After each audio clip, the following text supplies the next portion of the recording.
Welcome to the United Women on the Fly September virtual meeting. We're here just to begin your spay journey. And I'm super excited and really thankful that we have two amazing women with us and a pretty cool story. So hey everyone, Heather, thank you so much for having me on tonight. Funny, when Heather asked me, like, imposter syndrome hit me so hard. So I told Heather, I'm like, I'm not sure if this is like my lesson or I should come for the really beginner part. But here we are tonight sharing the idea that fly fishing is always a journey of learning, and learning a new technique or a new way to fly fish is something that I think anyone who enters a sport should continue to do. So I'm here to learn with you and to teach you from my learning. I'm Demiesha again, and I have the organization Brown Girl Outdoor World was started by me going into our 4th year now. And it's an organization that aims to bring BIPOC folks into the outdoor, and BIPOC meaning Black, Indigenous, or people of color. And I like to add in the piece of anti-racist people of color in there, because anti-Black and anti-Indigenous racism still exists within certain POC groups. So we harp heavily on the anti-Black, on the anti-racism piece. Also, just to show everyone that joy exists in nature, and despite what we've been told or what we believe for ourselves, we all belong in the outdoors, and there's no reason that we shouldn't get out there and learn how to come to know, love, and protect nature. And that's the greatest part of the work that I do, is just trying to get people involved and getting them to know nature so that we can all work to protect it. And I'll pass the floor over to my spawn. Hi everybody. I'm Jaeda. I run a page called The Probable Adventurer, which is just about me being in the outdoors and doing things that you kind of wouldn't typically see teens that look like me doing. It's really fun to be out there and do those things, and it's like I'm glad there's a way for me to document it and show other people the experiences that I'm having as well in the outdoors, showing them that they can as well. People like me, or girls who look like me, Black women who look like me, anybody could also go out and enjoy and do the that. Beautiful. And together you make a pretty amazing mother-daughter duo, I must say. So really the first thing I noticed that there was a spey rod in both of your hands. So I think that to me, there's nothing like swinging a fly and that specific technique. So I really wanted to ask both of you all kind of, first and foremost, how did you get into fly fishing and specifically spey fishing? So for me, my journey into fly fishing was just because I saw it. I really wanted to do it, and it looks so much cooler than just spin casting. So I was just like, you know what, I'm going to pick up a fly rod and I'm going to go and try, fly fishing. Little did Demiesha know that it's not just pick up a rod and start fly fishing. You must practice. And so I happen to live in an area where I have a big nature space where I can go practicing either on the lawn of the building or in the park across the street. And it was initially myself, that fly rod that I didn't know how to cast, and a pillow in the parking lot, practicing my casting, and all my neighbors looking at me super strange and wondering what the heck I was doing outside. Little did they know that I love attention. So the more they look, the more I cast. I don't really love attention, I'm actually lying. But yeah, just the joy for me, the thing that brought me to fly fishing once I discovered how to do it, after I initially got a guide, and the first time I went out on the river to actually fish, I was with a guide, but that person wasn't very patient, and it left me feeling a little bit unsure and a little bit, like I didn't belong in the sport, because there was no patience, there wasn't much explaining or anything. So I felt like maybe I just bought this rod and I'll never use it. But after that experience, I went on YouTube and I started researching more, started reading a bit more about fly fishing, and actually learned how to cast, started learning about hatches and all that stuff. And like, I initially thought I was matching the hatch and then realized I had all the wrong flies. So that's another lesson that we learn as well. And I'll let Jaeda tell you her story, but it was kind of initially me coaxing her into going with me, and then her love came on her own. So I'll let her tell you her story. So when I was younger, I used to watch this show. I don't know if you guys know it, called Heartland. And I see one episode I seen that the grandpa was casting a fly fishing rod, like a spey rod. But I didn't know what it was at the time. I thought it was just regular fishing. And I was like, that's like a weird way to fish. But I'm like, it looks super cool. And I'm like, oh, I want to try it one day. And then over the years, like I completely forgot about it. And then my mom picked up a rod. And I was like, huh, that kind of looks like what I saw a couple of years ago. And then I asked her if I could go out into the water with her and try it on my own. And at first it was a little difficult to get the hang of it, but like as soon as I started doing it, I really loved it. And I got really happy. Oh, I love that. That's awesome. And do you do single hand also, or you just like spey, or what do you like? Do you like it both, Jaeda? Both. Yeah, cool. And what species have you all been have you targeted? We went for steelhead and we've done for trout, right? Trout, Yeah. Awesome. Yeah, so our initial story is that Jaeda is the one who got me into spey fishing. We went out for steelhead in the springtime with our guide, and he had his spey rod there, but I was just busy trying to learn how to do to Euro-nymph, like to properly Euro-nymph. Yeah. And Euro-nymph is addicting as well, but that's not what we're here for. So Jaeda saw his spey rod and she asked him, you know, hey Matt, can I try that? I want to try your rod. It looks super cool. And like she took to it so well that I'm like, why am I standing on the river watching you and taking pictures? I'm like, I want to try it too. So I went out with her and I tried it. I pretty much suck a lot. She is like the master of it, and I'm just learning in her footsteps. But I think that's a part of the joy for it, is watching her like master something that we were introduced to, and that you know, there's an opportunity to bond through fishing, and from me learning something that she's, you know, more advanced in fishing than I am, and that makes me super happy. So cool. Jaeda, you're the mentor. It's amazing. Yes. This time. We were out, there were like a number of people stopping to watch her cast when we were on the river. And there was like another mom and her kid just walking by, and they stood there for the longest time just watching her. And it was just like, that's the image that I want to create for people, is to see others doing it that look like themselves. And it becomes a possibility then. It's not something so far-fetched. It's not just an idea anymore. It's something that you can actually get yourself into. Totally. I think that was kind of one of the, biggest things too, why I wanted you both on, was because, you know, sure, you can ask the best in the world or really good spey fishers, but at the end of the day, like 99% of us are all just getting into it or just learning. We're not the experts. And I think sometimes it's better for me to see somebody that's not an expert and talk about their journey, and I can see myself in you and be like, yeah, I can do that too. You know, so I think that's, to me personally, more powerful to know that anybody can do this. You can pick up a spey rod and or a single hand rod and do this certain type of technique. So it's pretty and cool. You startled me, Heather, when you told me that you could actually use a nymph on a spey rod. I was like mind blown. So, you know, like I said, I'm here, as much as everyone is here to learn tonight, I am totally here for a lot of that learning as well. And yeah, and I know you had said, you know, you had imposter syndrome, and that's not, you're doing it. You're a mentor. You know, that's what I love about fly fishing and fishing in general, or really anything, is if we know something more than somebody else, then we can mentor somebody, you know? And so I think, in my personal opinion, I'm afraid sometimes to talk about something or do something when, because I feel like I'm not good enough, you know, and that's not true. We're all good enough. We're all can teach. We all know something more than somebody else. So you both add so much value to this amazing community. And I just can't say thank you enough for both of you. Tell me, do you have any advice for anyone that would be wanting to kind of start this journey?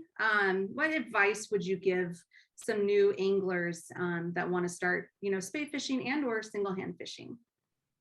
Do you want to go first? Sure. My advice would be patience is key, and have fun while doing it. If you seem like you're not enjoying yourself, maybe it's the spot you're in. If it's the fact that you're not catching fish, just patience is key, and just keep the happy, uplifted spirit in order to enjoy yourself more. Love it. do you dance on the, are you a dancer? Oh, No? no. When I come up and fish with you, I might have to get, we might have to jam a little bit. You'll just see. I don't mind. I don't mind. I turn my phone on, I put it in my waders, and I literally dance the whole time. Yeah. So I think she sings to charm the fish. That's her thing. She's either a singer or a hummer when she's fishing, and I think that's how she catches fish. Love it. For me, just like any word of advice is there's so much advice that you can give, and I often shy away from saying this is what you should do. Right. But I'm more of the, oh, here's what worked for me. It might work for you. You can try it. If it's not, then that's just not, there's a million other ways to do the same things. Like Jaeda said, patience for me is like key in learning the sport and not taking yourself so seriously. I think we get into this idea of fly fishing being this thing that has to be mastered, it has to be conquered. And then we go into it with all the pent up, emotions that come from my first cast wasn't the cast that caught me a fish. And now I feel like I'm not good enough. The first step onto the river, just, I might have stepped into a pool or something that scared the fish. And now I feel like I'm like a total mess up with it. So I think it's important that we understand that this whole thing, again, is just a space of learning, and making your mistakes is what's going to help you to get better. And that's like what I've hooked myself. Like, I think I was doing a photo shoot on the river sometime last year. We went out for steelhead, and I cast, and I had my hair in a pony, like out in a puff at the back, and it came back and got stuck in my hair. And I'm standing there and I'm like, I pray the photographer caught this moment, simply because it can show someone that there's nothing that's perfect about it. And in these moments, you laugh it off and you keep on going.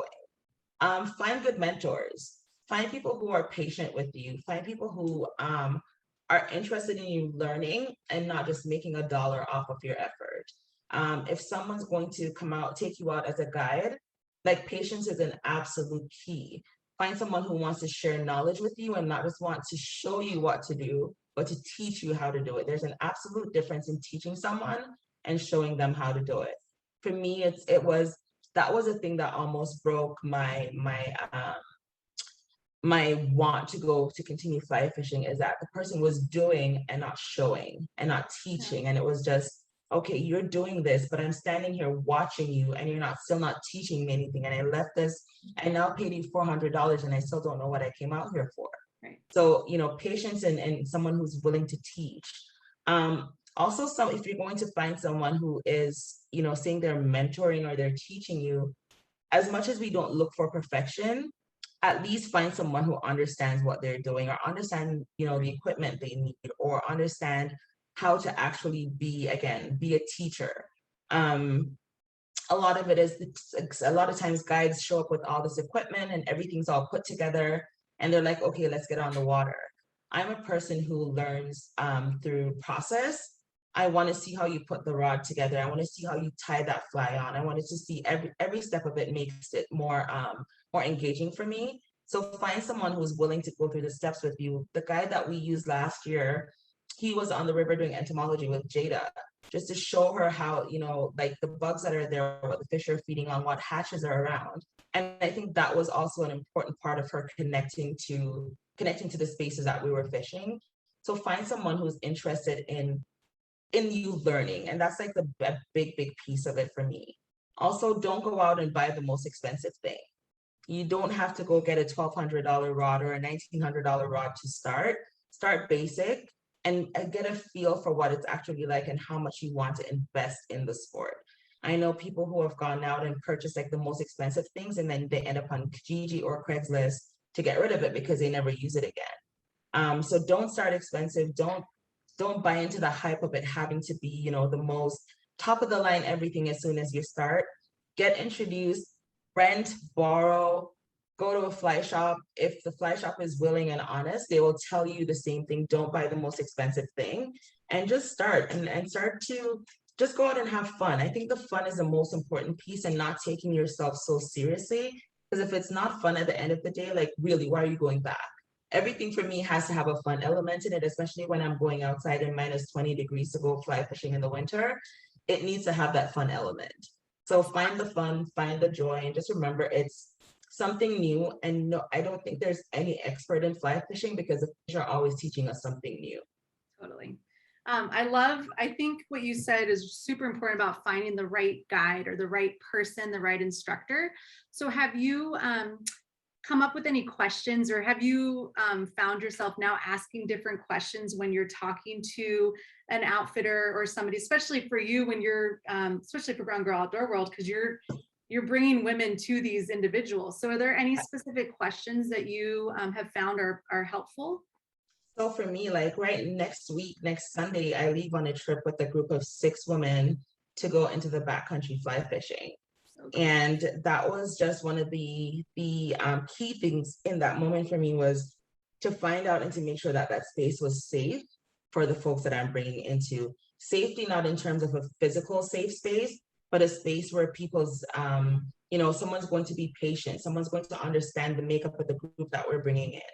They're going to be able to look at, how you're going to step outside of the normal bro code that you have going amongst you and your guys, to understand that now you're working with a group of women who have gravitated towards the sport, and you're going to make sure the accommodations are there to make them happy and want to welcome them into the sport. I ask questions about equipment. Again, because of cost, I'm trying to make sure that, you have equipment that you can either supply to the group. If there's someone who's coming out and has never done any of this before, what are the expectations when this person comes in? Are we going to go out there and just fly fish, or are you going to be teaching people how to fly fish? Are you going to be teaching people how to cast? Are you going to be teaching them, what kind of flies to use, or what kind of, what are you using as you're out there on the river? Identifying fish species, etiquette.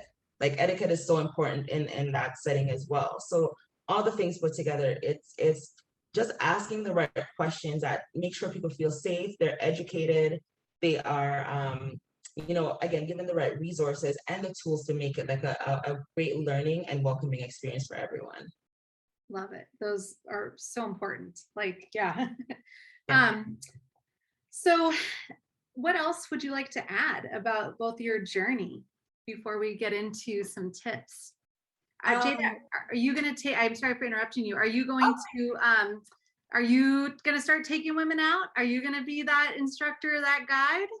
I have hopes of doing so. Maybe like teen girls and stuff like that too, because not a lot of them know about fishing. And not a lot of people in the BIPOC community that kids around my age know about fishing like that, or get to experience fishing the way that I do. Or I get to pick up any day and be like, oh, mom, can we go fishing today? And she's like, yeah, sure. So it'd be really great to like bring some people out, some teens out or kids out to go try fishing and experience it. Even if it's not about catching a fish in the day or in the moment, just seeing what fishing is like and experiencing nature in a different way than maybe going on a field trip with your class to a conservatory or things like that I used to do as a kid. I think one of the great things that we did when Jaeda was a little bit younger and her friends were more willing to just go everywhere with us, is that every time we went camping, we would take a kid with us, one of her friends, and every camping trip was a fishing trip. So we would always bring a friend with us and introduce them to fishing as one of the activities that we would do through camping. And now we have so many photos from those days, and just like, the joy of watching her standing there showing her friend how to cast a rod. It's one of the best things for me, just to see that I constantly say each one teach one. And that's how we change a narrative. That's how we change the imagery that we see. And, just so to know that she has that information that she can give to someone else. And before you know it, one turns into 10 because of teaching one person. So Demiesha, how can individuals learn more about your organization, and if they wanted to donate, or where would you send them? So we have an Instagram account, which is Brown Girl Outdoor World. I'll put it in the chat after so everyone can just connect there. We're also on Facebook under the same name, Brown Girl Outdoor World, and our website, which has a donation link under Help Us Grow. I remind folks that we're not a not-for-profit. Before anyone makes a donation, it's of kind, out of your heart. We're not a not-for-profit, and we're not able to issue tax receipts. pretty much because I find I can do so much more when I'm not limited by a not-for-profit structure under operating. And if I end up reaching more community and getting more people involved through when the community engages and people are connected to an individual versus like a bigger corporate structure where they don't see or know who's operating it.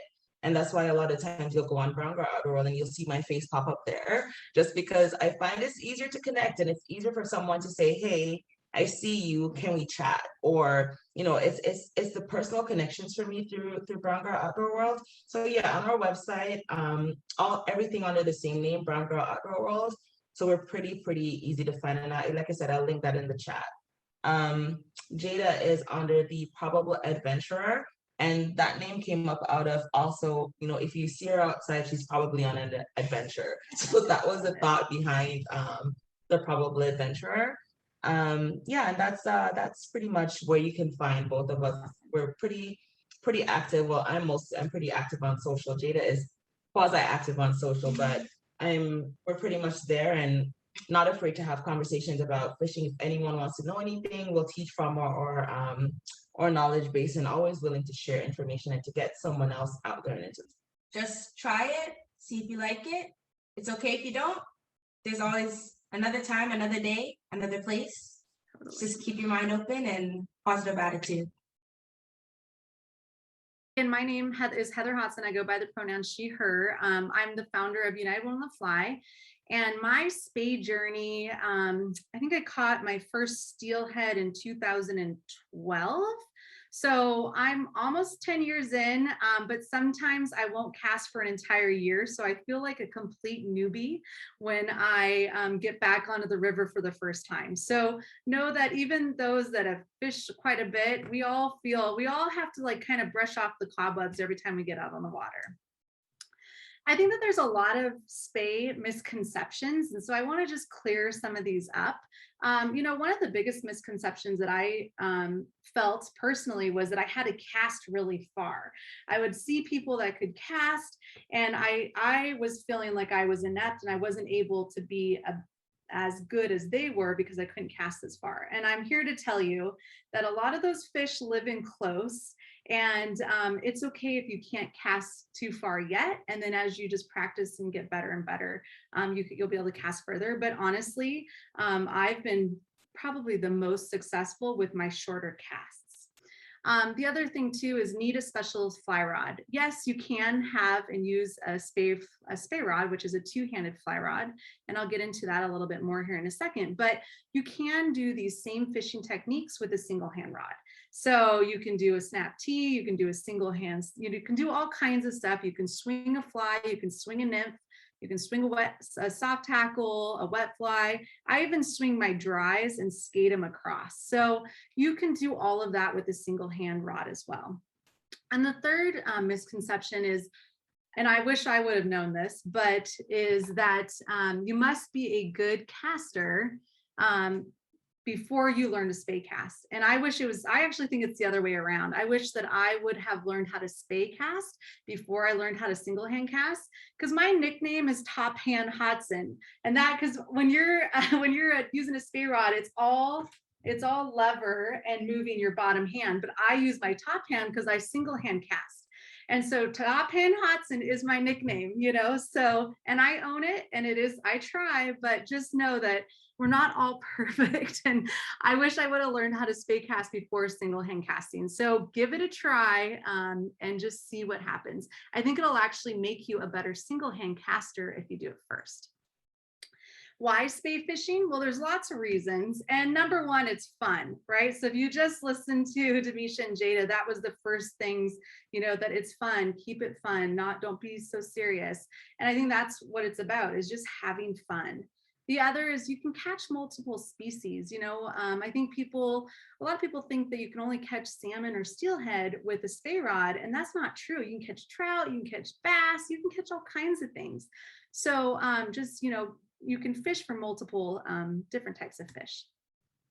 And feeling connected. I think for me, that's one of the biggest things is really your fly and your whole body and your whole line, you're always connected to the water until you come to your key position and you cast forward. you are always in touch with the water. And it kind of sounds cliche, but I do, like, I feel so connected with the water, with the earth, with everything when I'm spey fishing. And it's just a really magical feeling and a magical way to cast a fly rod. Tight quarters. So let's say that you have a bunch of brush or trees behind you and you can't pick up and single hand cast or cast behind you. Really, spey casting is kind of a glorified roll cast, truly. So if you're in tight quarters, you can really use a spey rod to cast far, but really utilize the water in front of you. And you can cover big water. So if you look at this specific river that Angelica is fishing on, like that is it's pretty wide. And so the cool thing about a spey rod is with minimal effort, you can actually cast quite a ways. And it's really not that hard to cast that far if you get the fundamentals of your cast down, and you can cover a lot of water. And finally, just learning a new technique. You know, there's so many great things to have, so many tools in your toolbox, right? So when this is Lindsay, and her and I were out on the Gallatin in Montana last week, and this is a single hand rod she's using. We had a chubby Chernobyl, which is a dry fly. We had a longer dropper, about 3 feet, and we would cast it out, cast it really short. She would high stick that dry fly and the fish would come up for the dry, but then we would start to kind of follow our fly, and then we'd let that nymph swing out, and she caught 6 fish in a row. And so it's really cool because she had never fished this way. And, you know, I always am thinking about, where is my fly within the water column? You know, if I'm down, I'm high sticking, it's a deep dead drift. That means it's going to be lower in the water column. As it starts to swing out, it's starting to raise up. And a lot of those mayfly emergers and caddis pupa, that's part of what is happening when they're starting to emerge and become adults. So you're actually fishing that specific stage of that bug's life. And she was super successful. So just know that learning a new technique is just fun, and it's just going to make you a better angler. Now, how I'm breaking this presentation up kind of into tackle, casting, and then fishing techniques, landing the fish, and that's it. So first, we'll just kind of talk a little bit about some tackle. And there's really 4 types of fly rods. So spey rods, micro speys, a switch rod, and a single hand rod. So I'm not going to get into, you know, great detail about all of this, because I could probably talk about 4 hours on just this subject alone. However, a spey rod and a micro spey are going to be rods that you use with your 2 hands. So you're going to be casting with your 2 hands, and it's kind of a lever, pull, push, type of casting. And most of your spey rods are going to be anywhere from like 12 feet to 14 plus feet. Now with your micro spey, it's just a micro, so it's just a smaller baby spey rod. And anyone that's used a micro spey, they are so fun. And then you have a switch rod. So a switch rod can either be a single hand casting rod, and or it can be a 2-handed casting rod. It's great if you want to nymph far away, so you can use a specific line and really get it out there with a good D-loop and have an indicator on it. We do that a lot on Pyramid Lake. We'll use a switch rod just with that specific type of cast. Or you can do a single hand spey, or you can even pick up and cast. So a switch rod can be useful for different techniques as well. And then finally, we have our single hand rod, which we all know, you know, usually 6 feet to 11 feet, 0 all the way up to 14 weight rods. And again, as I mentioned, you don't need a spey rod, right? You can do this entire technique and swing a fly. You can swing a dry, you can swing a nymph, you can swing a wet fly, you can swing a streamer, you can, you know, you can swing all of these different types of flies with this specific technique. So you can do single hand and or 2-hand. And choosing the right rod. So there's a lot of things to consider, and this is especially even when you're single hand fishing as well, you know, like what size flies will I be fishing? What size river? What size fish? Am I going to be going top water, mid surface, or down below? You know, thinking about all of these different things. But truly the most important thing to think about when you are considering a spey rod is, what is the fly size? What fly size are you going to be casting? So thinking if you're going to be swinging a small little tiny soft tackle, which would be like a mayfly emerger or a caddis pupa, you know, those are pretty small flies. So you could get away with a 0 weight or a 1 weight or 2 weight micro spey rod. Whereas if you're going to be fishing a big, huge king salmon fly, you're going to be needing either a 9 weight and or a 10 weight fly rod or spey rod to cast those flies. So again, number one thing for a spey rod is going to be what size flies are you going to be fishing most? And that'll help determine average spey rod size for kind of average size big trout or average steelhead, and even some salmon is going to be a 7 weight spey rod. When I'm going king salmon fishing, I'm using a 9 and a 10 weight spey rod. And then if I'm going to go swing some little soft tackles, I'm using like a 0 weight micro spey. So again, it all depended on what size fly are you going to be casting. So leaders. Leaders are, you know, as far, if you fished any streamers, you know that your streamer leader is usually shorter than your dry fly and or your nymph setup. So a streamer leader, which is going to be for a Skagit head, is going to be monofilament or fluorocarbon. I just go straight up 4 to 6 feet. And then I tie either perfection loop or a king sling loop, and then I just go loop to loop connections. So again, for a Skagit head, which is going to be, you're going to be fishing tips, so you're going to be going somewhat subsurface, you want to use a shorter leader. Whereas for if you were to use a floating head or a hybrid head, you want to use a polyleader. And when you're using these different heads that float, you want your leader to be 1.5 times the length of your spey rod. And I'll get more into that here in a second. And then using a non-slip loop knot. So that just gives it a little more just natural presentation when you're swinging that fly. And I'll tell you, I use a non-slip loop knot for my dries, for my nymphs, for my streamers. I use non-slip loop knot all the time, super fast. Very strong, and it's easy and it works. Now, polyleaders, I'll go into this a little bit, and I do want to say, you know, for those that want to dive deeper into spey fishing, there are Skagit heads, there are Scandi heads, there are long belly, there are mid belly, there are all of these different lines. Some float, some sink. You have floating leaders, you have sinking tips. And again, in that class, that 2-week class that I'll be teaching, I'm going to dive deep into all of that. So I won't really get into all of that tonight, but I will definitely for that 3-hour class or the 2-week class. But polyleaders are great because it's basically you're adding, you can have a floating polyleader, an intermediate sink polyleader, or a full sink polyleader. And it's basically you just do a loop to loop connection, and you are just, again, fishing different sections of the water column. So whenever I'm fishing, whether I'm swinging a fly or if I'm Euro-nymphing, dry fly fishing, whatever it might be, I'm always thinking, where is my fly fishing? Where am I at within the water column?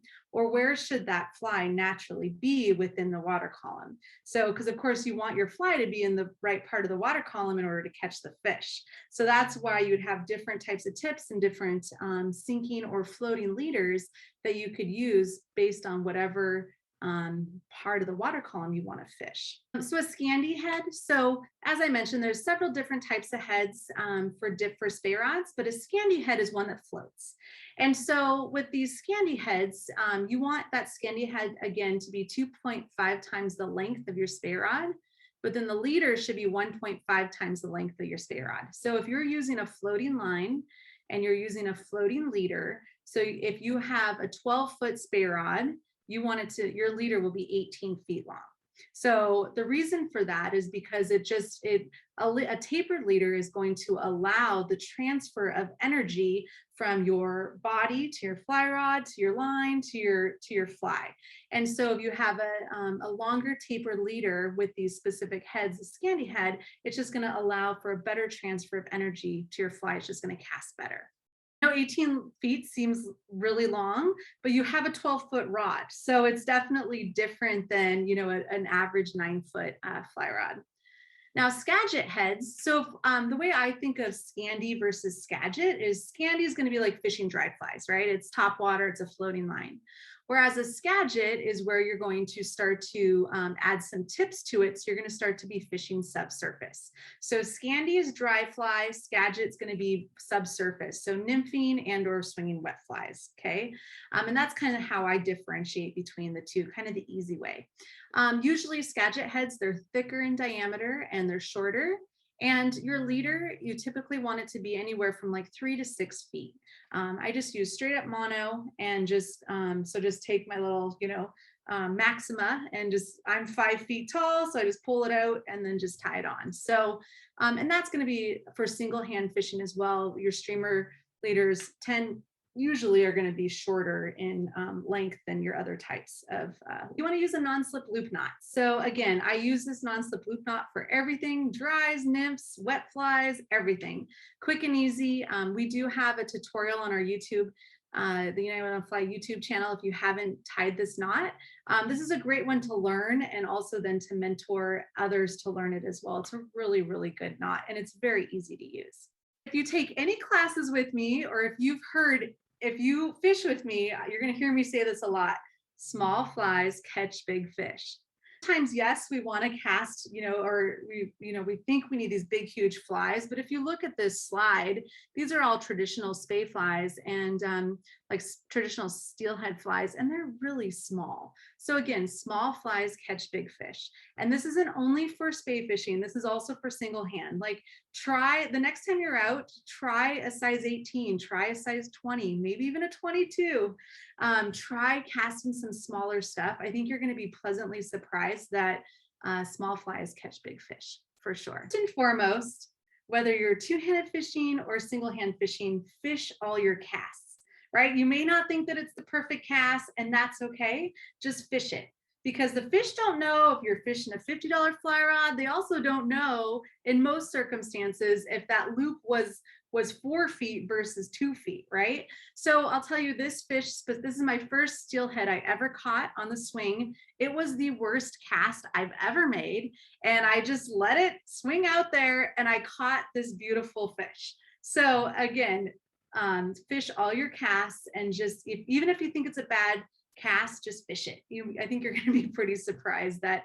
And I think what happened is I kind of dumped my cast, so the fly got deeper because it wasn't the best cast, and that's actually part of the water column that I needed to be anyway. So it actually worked out really well. So again, fish all your casts. And Spey fishing is cool because it's a great, easy change of direction cast. So if you are single hand and or two-handed casting and you're swinging your fly down, it's hard to be able to pick up and change planes. You'd have to cast like 5 different times to get your fly upstream, whereas you can just lift it, do a snap tee, and then go up. And this is going to be for nymph fishing, for even a single hand dry fly fishing. I use Spey casts all the time, especially either a single hand Spey and or a snap tee. And this is just an example. This is a snap tee. I'm single hand fishing. I'm dry fly fishing, and I'm just doing my single hand, my snap tee, and then I'm just going to mend the line so that I'm dry fly fishing right now. So again, using a snap tee is a great change of direction cast. So you can do this with both a single hand rod and also with a two-handed rod. And it's easy and it's fun. The other one is a snake roll. So this is a really fun, beautiful cast anyways. But when I'm casting a really long dry fly leader, for me, and especially if you look at how still this water is, this is my friend Bridget, when you look at how still this water is, when you're pulling that line in, it can disturb the water. And so in really still water, such as these circumstances, it's nice sometimes to pick it up, snake roll it, and then cast out. And I'll show you this, this video. So all she does, she picks up, does a little snake roll, casts out, and casts. That's it. So this is a really fun technique to learn. So here I am. This is a bamboo fly rod. That's why it's so wiggly. But I'll cast it down. So it's going to come in. I'll just do my snake roll right here. So I have a long cast, a long leader. There's a little bit of fish. Got to add a little fish. This is all single hand dry fly fishing, right? So you can do these same type of techniques and type of casts with a single hand or a two-handed rod. And the struggle's real. I'm 5'1.5", and I have T-Rex arms. So sometimes me trying to land my own fish can be difficult. But just again, using that snake roll for a long leader pickup, it's a great technique and it's really fun. So it's one to just practice on the coat or outside on the grass before you go out, but just give it a try. I think you'll enjoy it. Wind direction, oh my. So just as Demiesha was saying that she casted and got her fly in her hair, well, this, I'm so happy it was your hair and not your face. So, really thinking about wind direction. So the one thing I want to say is make sure that your fly, or we'll call it your anchor, but your fly is down below you or in the same direction as the wind. Meaning if the river is going this way downstream and the wind is pushing downstream, then I'd make sure that my fly is going to be on the downstream side of me so I can cast. And the reason for that is because two reasons actually. First and foremost, I don't want the fly in my face, but also it doesn't collapse your D loop. So if you look at this photo, you can see that this is kind of a big D. And here's my fly. My fly's right here. So let's say that the wind was pushing downstream. I'd want my fly to be downstream of me, because then the wind would be pushing the fly away from me versus pushing the fly to me. So you don't want it to collapse your D loop, because if it collapsed that D loop, then that's really what is kind of keeping that tension and load of your fly rod.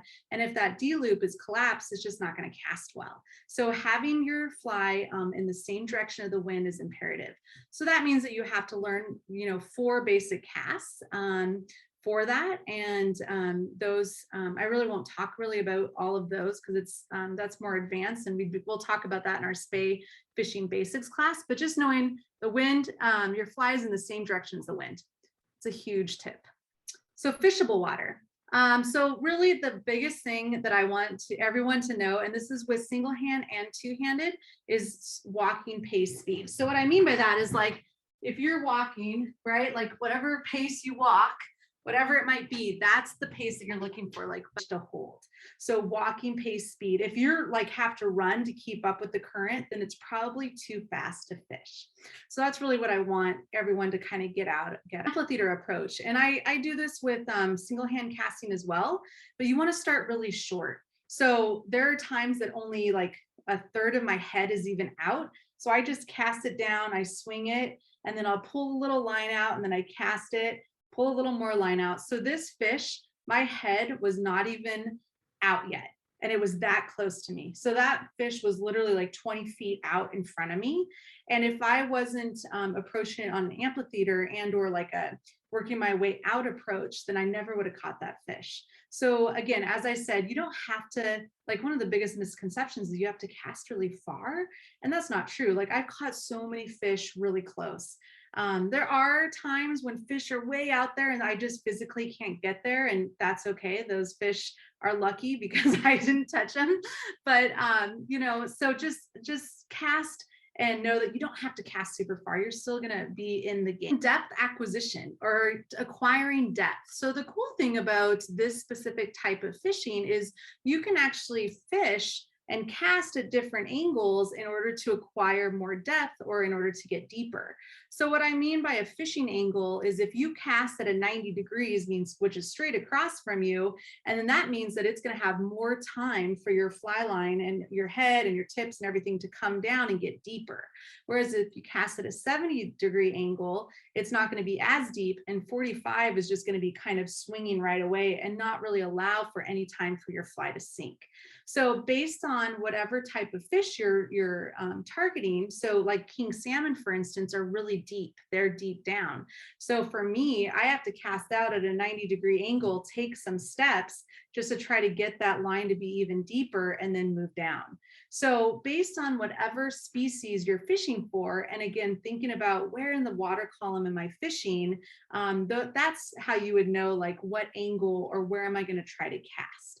And this is something that you learn. This is something that you have your great mentors and teachers, or just give me a call and we can chat about it as well. And I'll go into much greater detail in the class about it. One of the biggest things, fish the hang down. So I know I was telling Shelly this, was, like when I was with Lindsay last week on the Gallatin, we had a dry dropper. We were high sticking a dry. So we were dead drifting a dry. We swung it all the way through. And then at the very end, so the hang down is like when the fly is at the very end of the swing and it starts to kind of move up and down, fish that, give that a little moment. I think you'll be really surprised at how many fish you'll catch on the hang down. Because a lot of times maybe those fish might be coming in, they might be following it, or it's that specific movement at the end of the swing that they're kind of going up and down. So mimicking a mayfly emerger, a caddis pupa, or whatever species of fish you're targeting. And so fish that hang down. Okay, so hooking and landing a fish. So number one thing I do, this is my dad and I think about my landing zone. And I do this with single hand and two-handed fishing as well. So sure, because I always try to think positively, not if I'm going to catch a fish, but when I'm going to catch the fish, where am I going to land that fish? And so this specific fish is in an area that we call Heartbreak Alley. And the reason for that is because you cast up above a bunch of rocks, and if you hook a fish, those fish go into the rocks, and it's really hard to land these fish. So we've had our hearts broken quite often in this specific run.